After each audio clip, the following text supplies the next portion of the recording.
Welcome to Story Tales. Please like this video and subscribe to Story Tales. I hope you enjoy the story. Let's begin. Mara Kellen gripped the steering wheel tighter as her rental car wound up the mountain road toward the Boulder estate. The September air carried the scent of pine and something else money. Lots of it. "Mom, are we really going to stay here?" Rowan asked from the back seat, his small hands clutching his camcorder.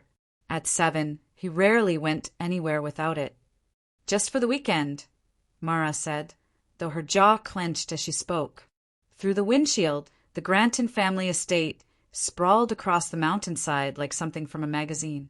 Stone walls, perfectly manicured gardens, and a circular driveway that could fit 20 cars. She parked between a Tesla and a Mercedes, feeling suddenly aware of her Honda's age.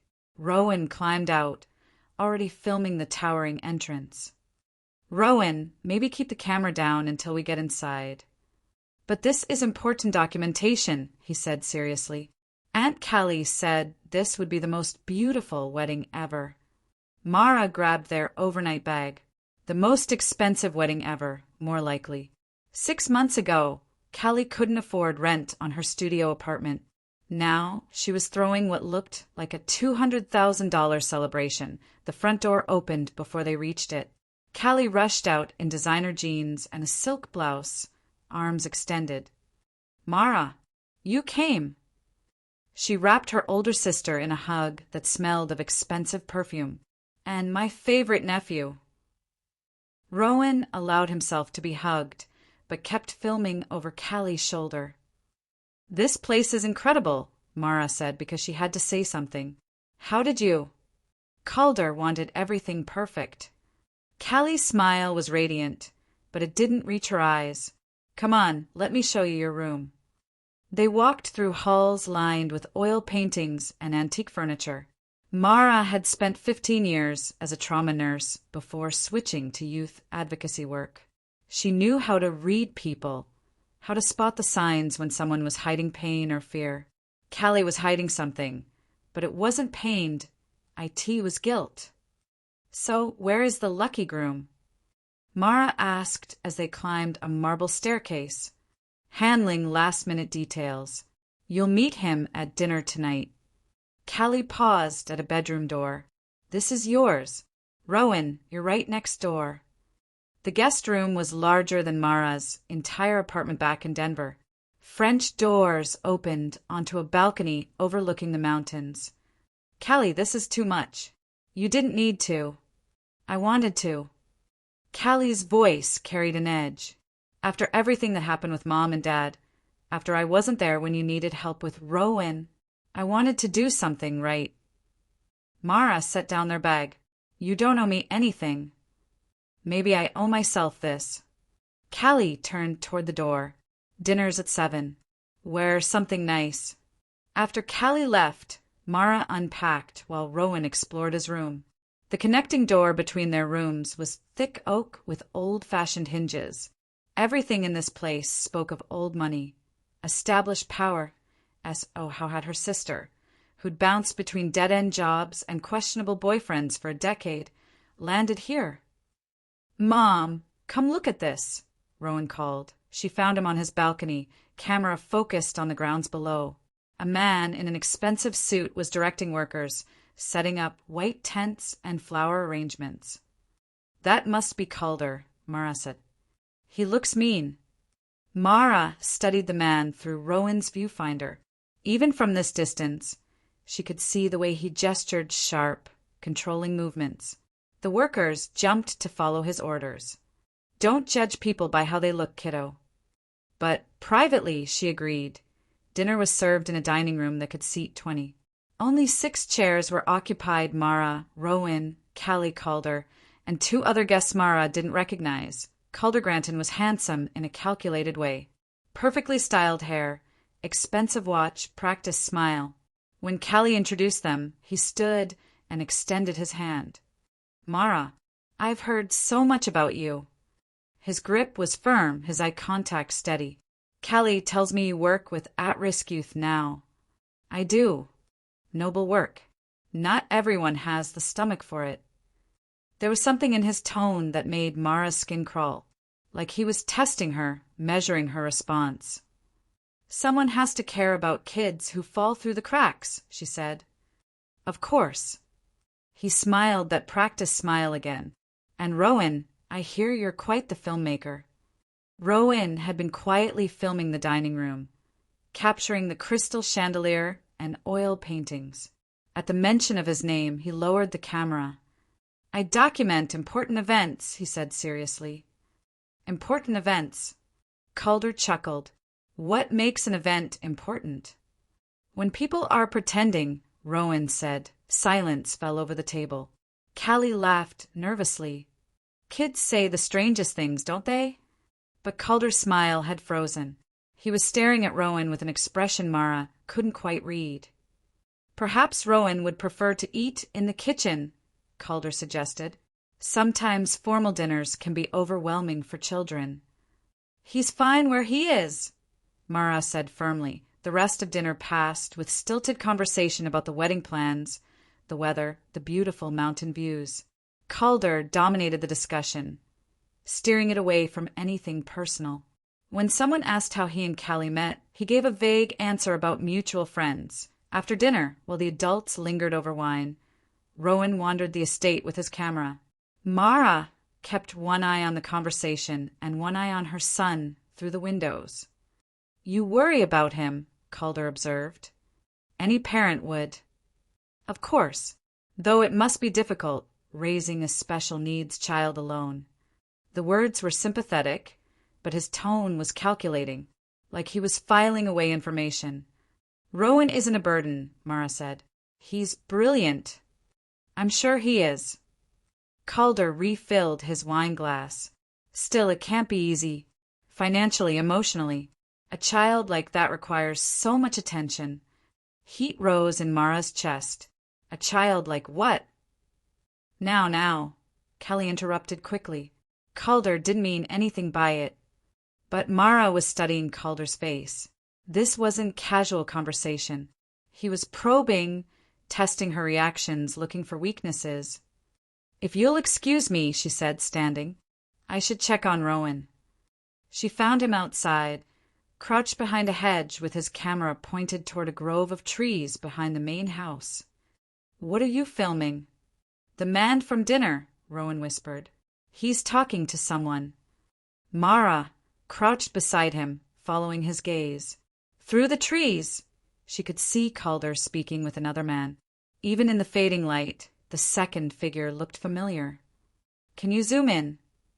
Rowan adjusted his camera lens.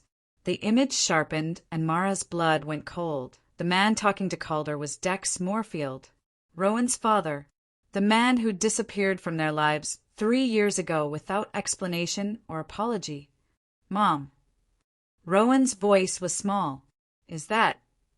"Yes." Mara's voice was steady, but her mind was racing. "Keep filming."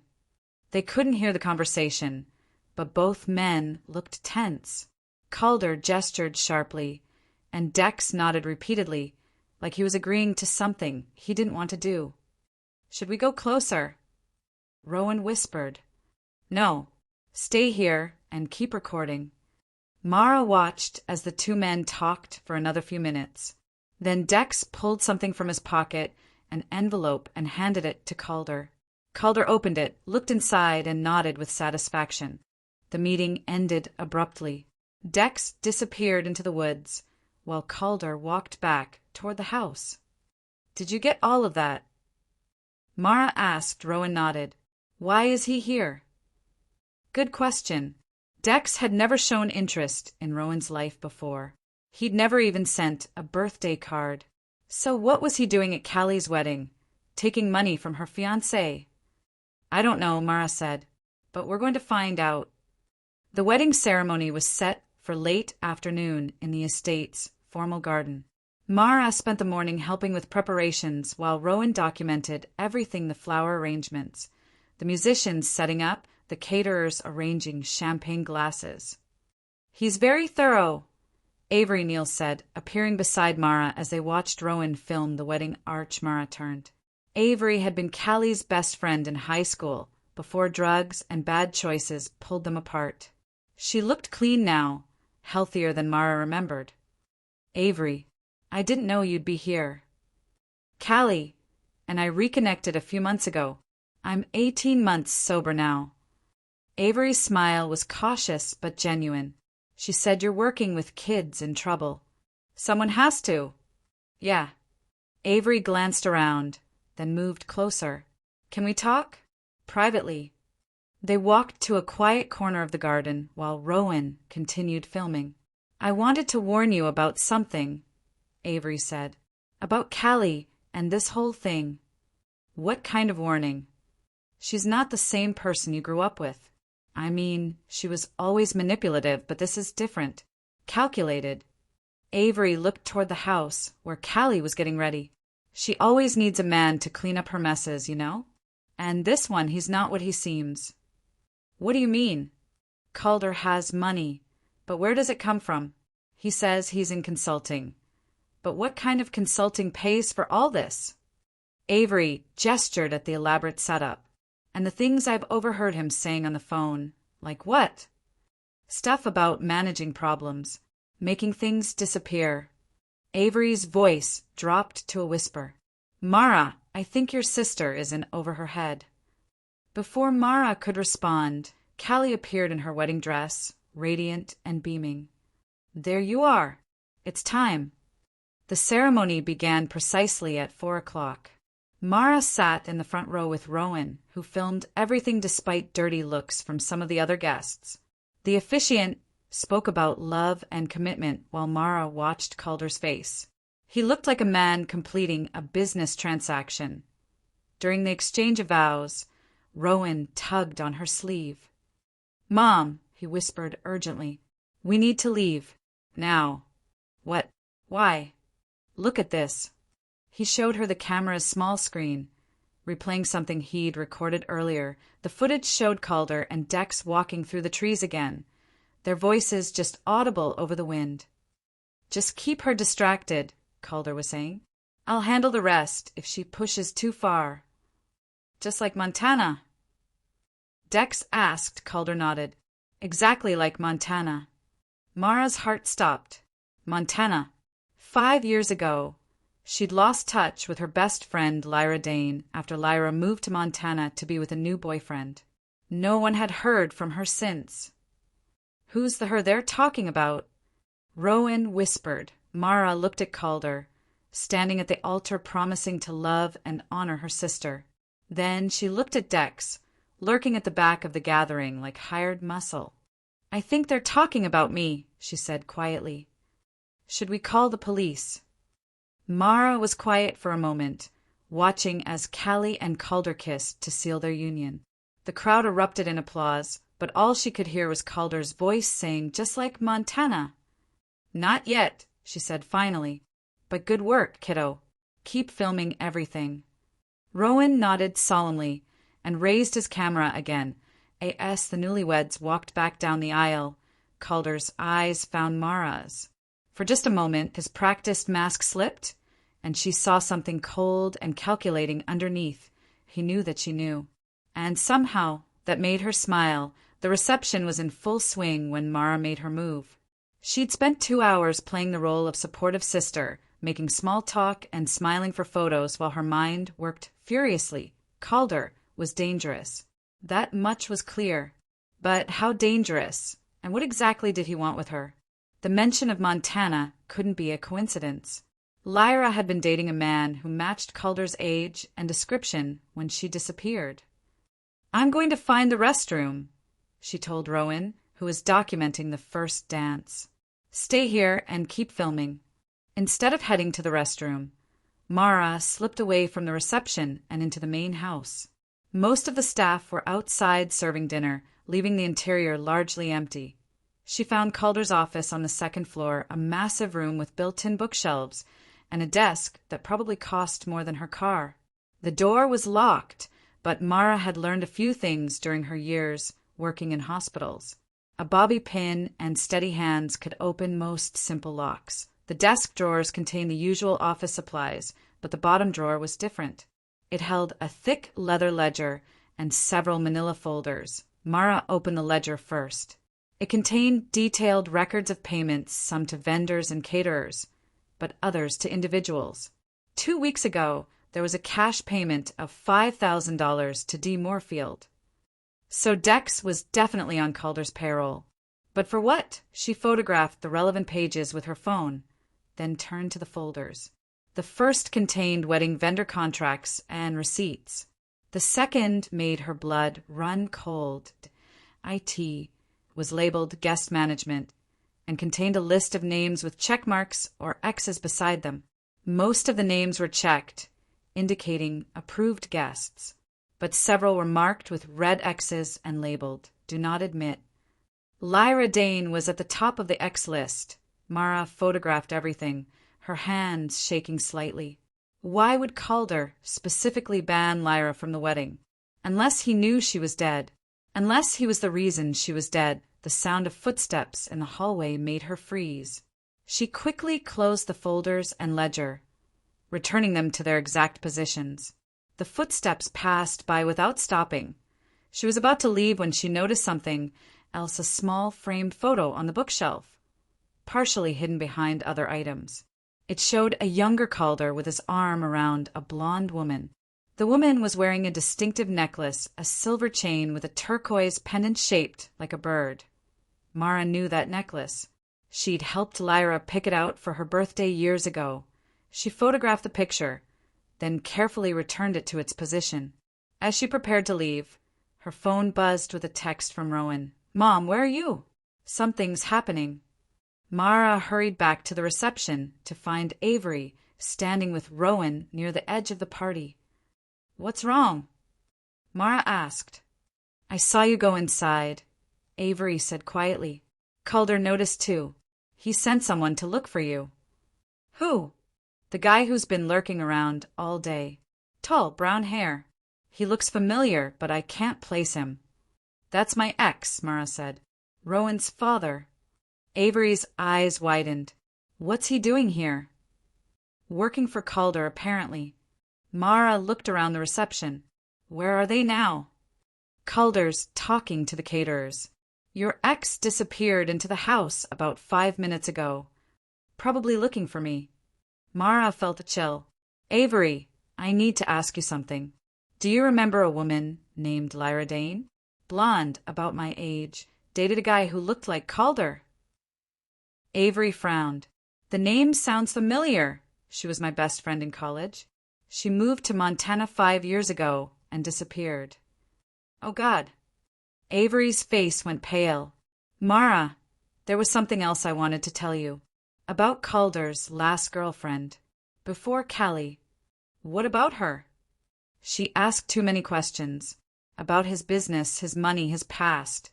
One day she was planning to move in with him, and the next day she was just gone. Her apartment was cleaned out, her phone disconnected, like she never existed." Mara felt the pieces clicking together. "What was her name?" "I think it started with an L. Lisa?" "Linda." Avery shook her head. "I'm sorry, I can't remember." "Lyra." "Yes, that's it. Lyra." Mara closed her eyes. She'd been right. Calder had killed her best friend, and now he was married to her sister. "Mom." Rowan tugged on her arm. "I think we should go inside now." She looked down at him. His face was pale, and he was gripping his camera tightly. "What did you see?" "The man. Dex. He was asking people about you. Where you went. How long you've been gone." Rowan's voice was small. "I think he's looking for you." Mara knelt down to Rowan's level. "Listen to me carefully. I need you to go to our room and pack our bags. Everything. We might need to leave quickly." "Are we in danger?" Mara looked at her son, brilliant, observant, innocent Rowan, who saw the world more clearly than most adults. She wouldn't lie to him. "Maybe. But we're going to be smart about this, okay? Just like always." Rowan nodded solemnly and headed toward the house. "What can I do?" Avery asked. "Help me find Willa Tran, the wedding planner. If Calder's been paying people to look the other way, She might know something. They found Willa in the kitchen, directing the dessert service. She was a small, efficient woman in her 50s who'd been running high-end events for decades. "Willa, could we speak privately?" Mara asked. Willa glanced around nervously. "I'm very busy right now." "It's about Calder," Avery said, "and his business practices." The woman's face went white. "I don't know what you mean." "I think you do," Mara said gently. "I'm not here to get you in trouble. I just need to understand what's happening." Willa looked between them, then gestured toward a small office off the kitchen. Once inside with the door closed, she collapsed into a chair. "I've been planning events for 30 years, she said. "I've never been involved in anything like this." "Like what?" Mara asked.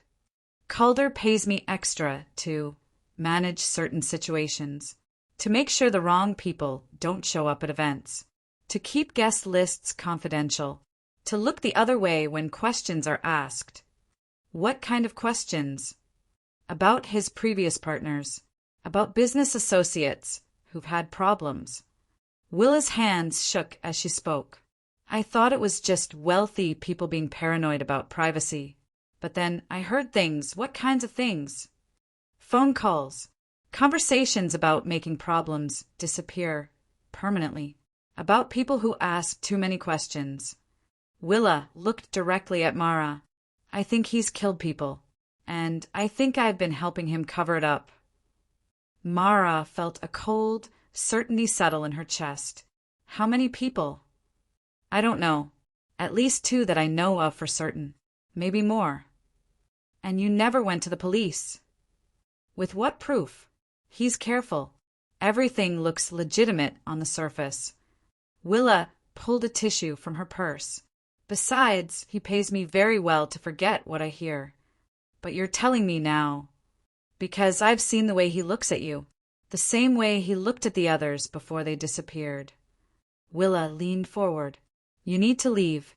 Tonight. Take your son and get as far away from here as possible." Mara was quiet for a moment, thinking. Running would keep them safe in the short term, but Calder would still be free to kill again. Her sister would still be married to a murderer, and Lyra would never get justice. "No," she said finally. "I'm not running, but I am going to stop him." "How?" "By giving him exactly what he's been planning for me." Mara spent the next hour moving carefully through the reception, gathering intelligence and building her plan. She was methodical about it, the way she'd been trained to be during medical emergencies.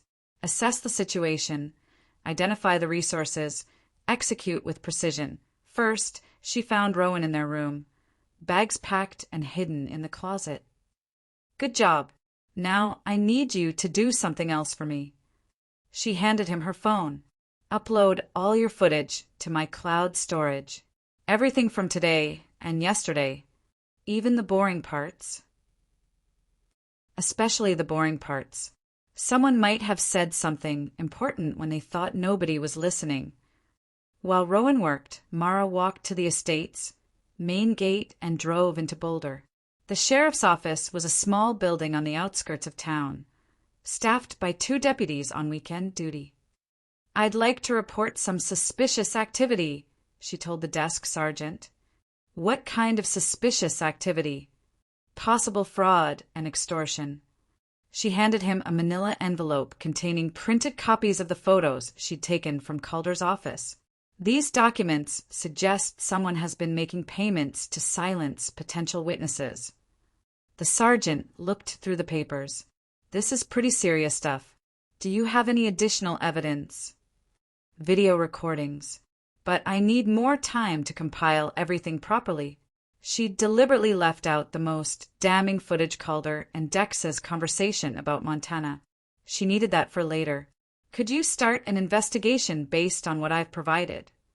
"We'll look into it, but without more concrete evidence." "I understand. I'll be in touch with additional materials soon."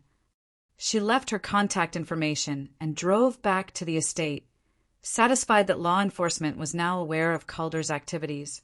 When the rest of her evidence surfaced, they'd be ready to act. Back at the reception, She found Calder holding court near the bar, telling stories about his business successes to a group of admiring guests. His smile was warm and charming, but Mara could see the calculation behind it. Dex was nowhere to be seen, which worried her more than if he'd been visible. Having fun. Callie appeared beside her, slightly drunk from champagne. It's a beautiful wedding, Mara said honestly. You look radiant. I feel like a princess. Callie giggled. Calder says we're going to Paris for our honeymoon. First class, 5-star hotels, the whole thing. That's wonderful. You could have this too, you know, Callie said, her tone turning serious. If you tried harder, if you made an effort to meet the right kind of man instead of wasting time with deadbeats like Dex. Mara kept her expression neutral. I'm happy with my life. Are you really? Struggling to pay bills, raising a difficult child alone, working with criminals and addicts. Callie shook her head. You deserve better. Rowan isn't difficult. He's perfect exactly as he is. I didn't mean. Callie sighed. I'm just saying you don't have to be so stubborn about everything. Sometimes you need help, whether you want to admit it or not. There was something in her sister's tone that made Mara look at her more carefully. What kind of help? Nothing specific. Just, if you ever need anything, Calder has resources, connections. He could make your problems go away. The word sent ice through Mara's veins. What problems?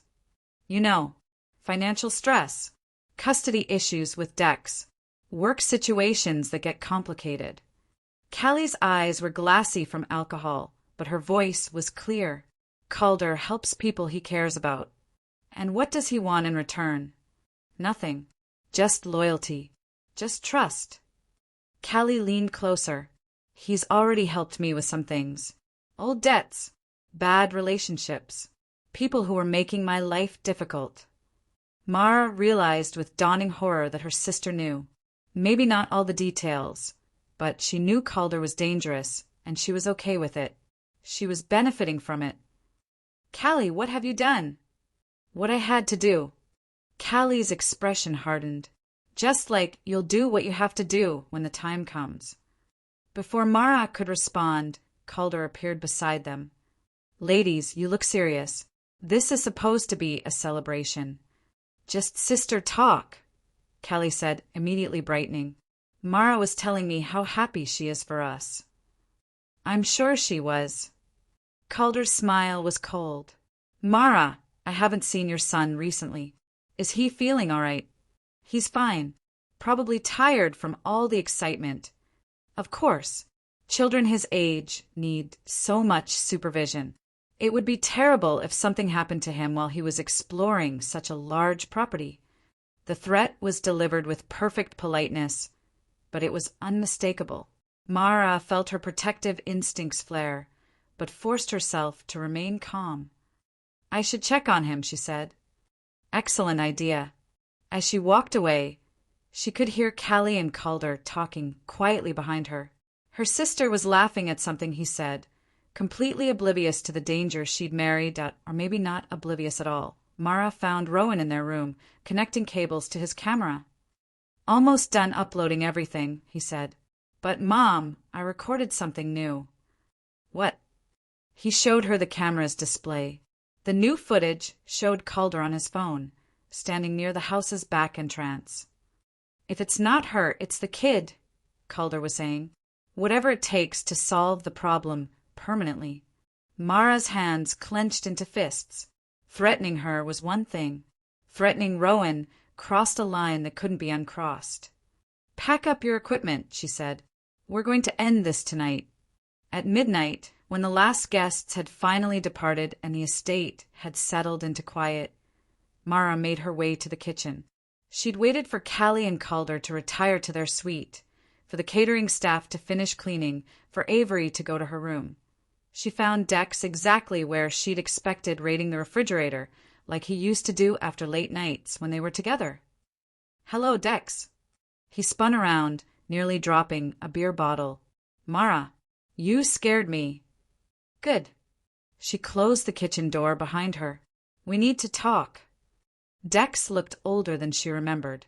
His face was drawn, his eyes nervous. Whatever Calder was paying him, it wasn't enough to buy peace of mind. "I don't think that's a good idea," he said. "Sit down." "Mara." "Sit down." Something in her tone made him obey. Mara remained standing, using her height advantage. "Tell me about Montana," she said. His face went pale. "I don't know what you mean." "I have video of you and Calder talking about it, about doing the same thing to me that you did there." She pulled out her phone and showed him a still frame from Rowan's footage. "So start talking." Dex stared at the screen for a long moment, then buried his face in his hands. "God, Mara, I never wanted you to get involved in this. But I am involved. So tell me what happened." Calder had a girlfriend, Lyra. She was sweet, smart, curious about everything. Dex's voice was hollow. Too curious. She started asking questions about his business, his money, his past relationships. And he tried to distract her. Lavish gifts, expensive trips, promises of marriage. But she kept digging. She found some financial records that didn't add up. Started talking about going to the authorities. Mara felt sick. So he killed her. He made it look like an accident. A hiking trip in Glacier National Park. She fell from a cliff. Dex's hands were shaking. I helped him establish an alibi. Covered his tracks. Made sure the local police didn't look too closely at the accident scene. Why? Money. I owed some very bad people a lot of cash. Calder offered to pay my debts if I helped him with Lyra. Dex looked up at her with haunted eyes. I needed the money, Mara. I was desperate. And now he wants you to do the same thing to me. He's convinced you're going to cause problems, that you'll ask questions just like Lyra did. He's already planned it out, another hiking accident, this time in Rocky Mountain National Park. Mara absorbed this information calmly. She'd suspected as much, but hearing it confirmed still sent chills through her. What about Rowan? He's too young to be a credible witness, but if he becomes a problem later... Dex couldn't finish the sentence. You'd hurt a child, your own son. No. Dex's voice cracked. I would never hurt Rowan. But Calder, he's not like us, Mara. He doesn't see people as human beings. We're all just problems to be managed. Mara studied her ex-boyfriend's face. Despite everything, she believed him about Rowan. Dex was weak and selfish and cowardly, but he wasn't evil. Here's what's going to happen, she said. You're going to leave. Tonight. Get in your car and drive as far away from here as possible. I can't. If I run, he'll know something's wrong. If you stay, you're going to be an accessory to murder. My murder. She leaned closer. Choose carefully, Dex.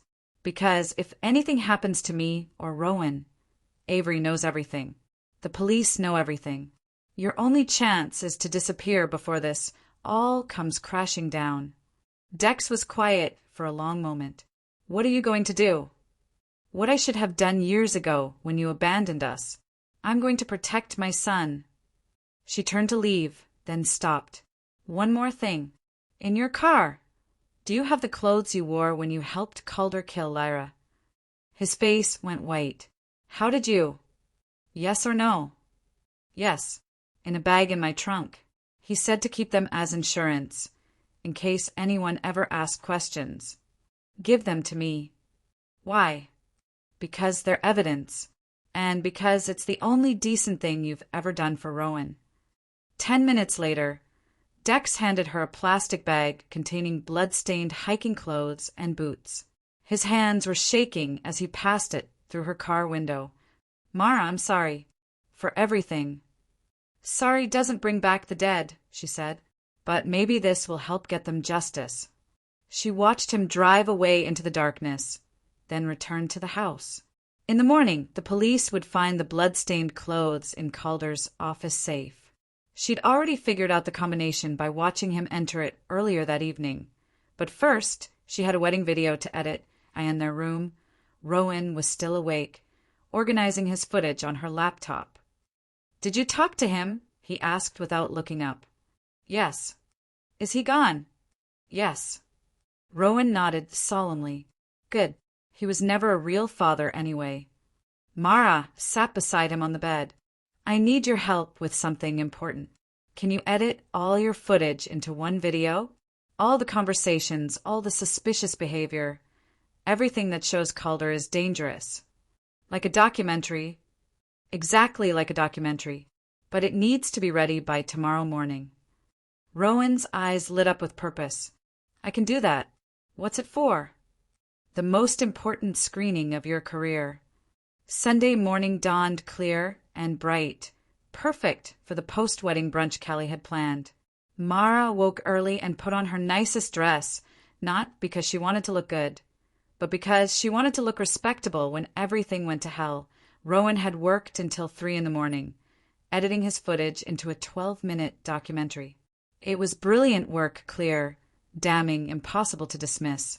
Every conversation, every threatening gesture, every moment of suspicious behavior was captured and arranged in chronological order. "Are you nervous?" he asked as they prepared to go downstairs. "No," Mara said and realized it was true. She felt calm, focused, ready. "Are you?" "A little, but mostly excited. Justice is exciting." They made their way to the dining room, where the remaining wedding guests were enjoying coffee and pastries. About 30 people total, family members, close friends, business associates.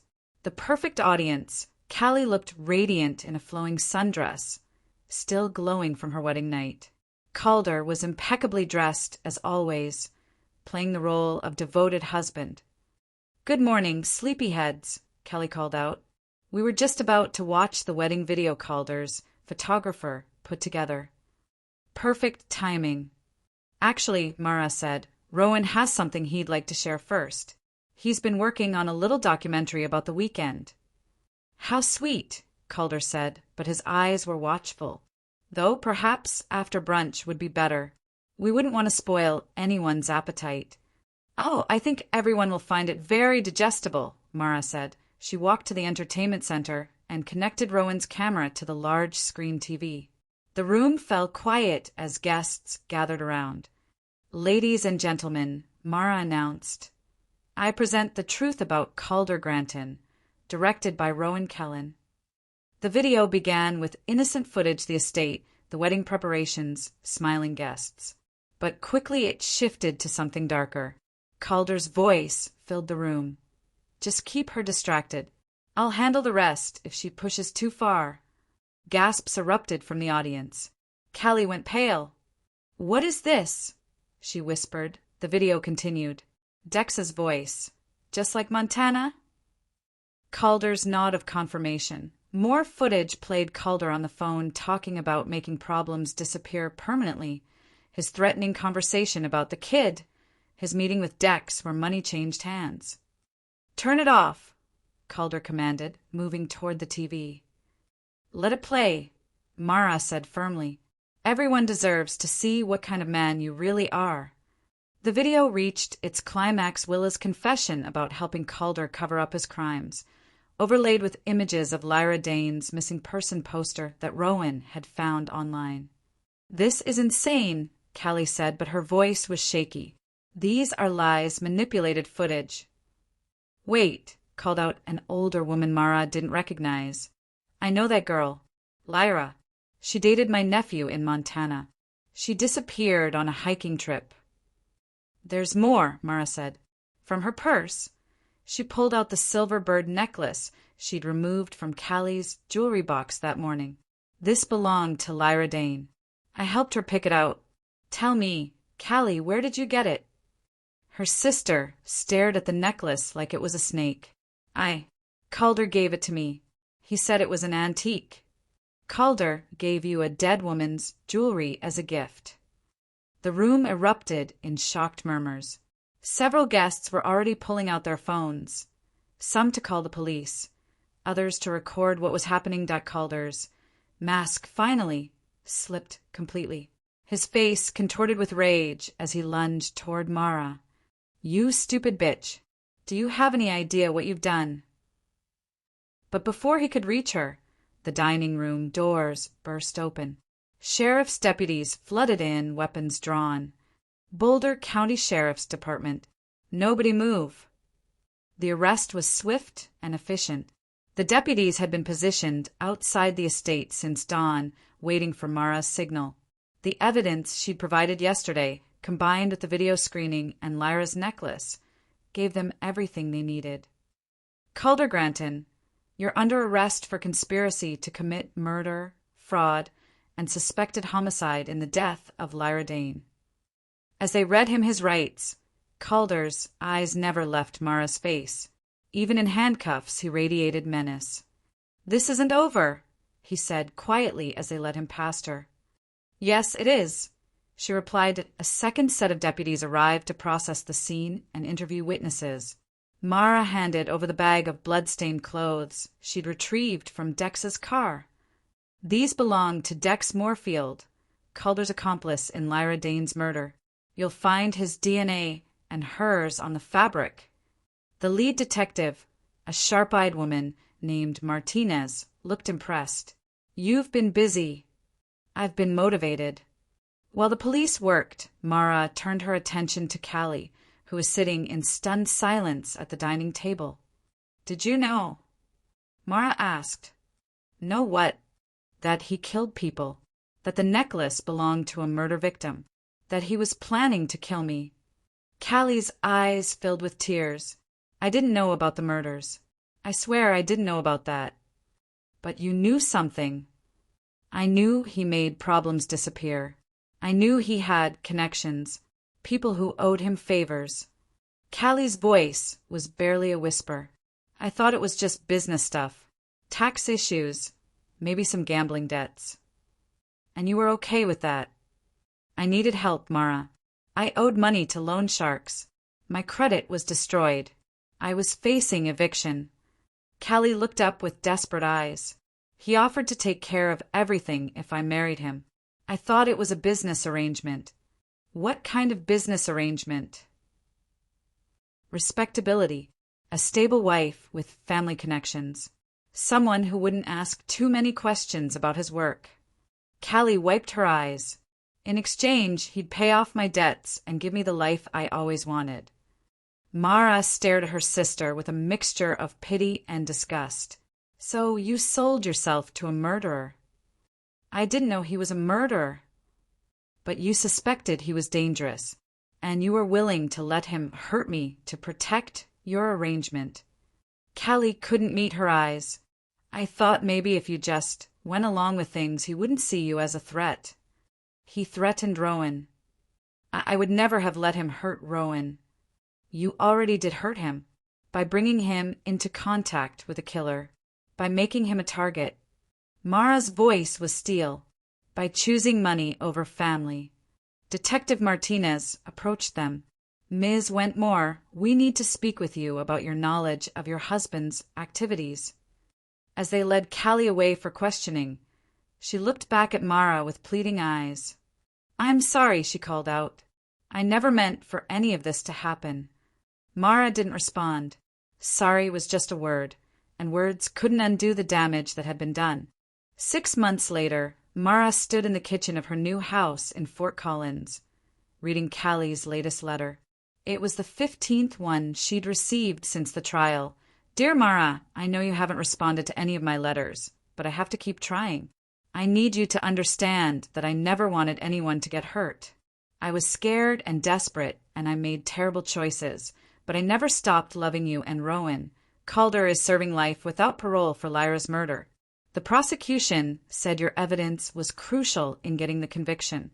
I'm sure Lyra's family is grateful for the closure you gave them that I've been going to therapy in prison. The therapist says I have patterns of seeking validation from powerful men, even when they're dangerous.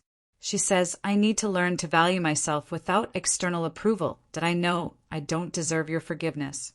I know I failed as a sister and put you and Rowan in danger, but I hope someday you might be willing to see me again, to let me try to make amends. All my love, Calimara walked to the fireplace and dropped the letter onto the flames, watching the paper curl and blacken. "Another one from Aunt Callie." Rowan asked, looking up from his laptop where he was editing his latest documentary project. "Yes. Are you going to write back?" "No." Rowan nodded and returned to his work. At 8, he was already gaining recognition for his filmmaking skills.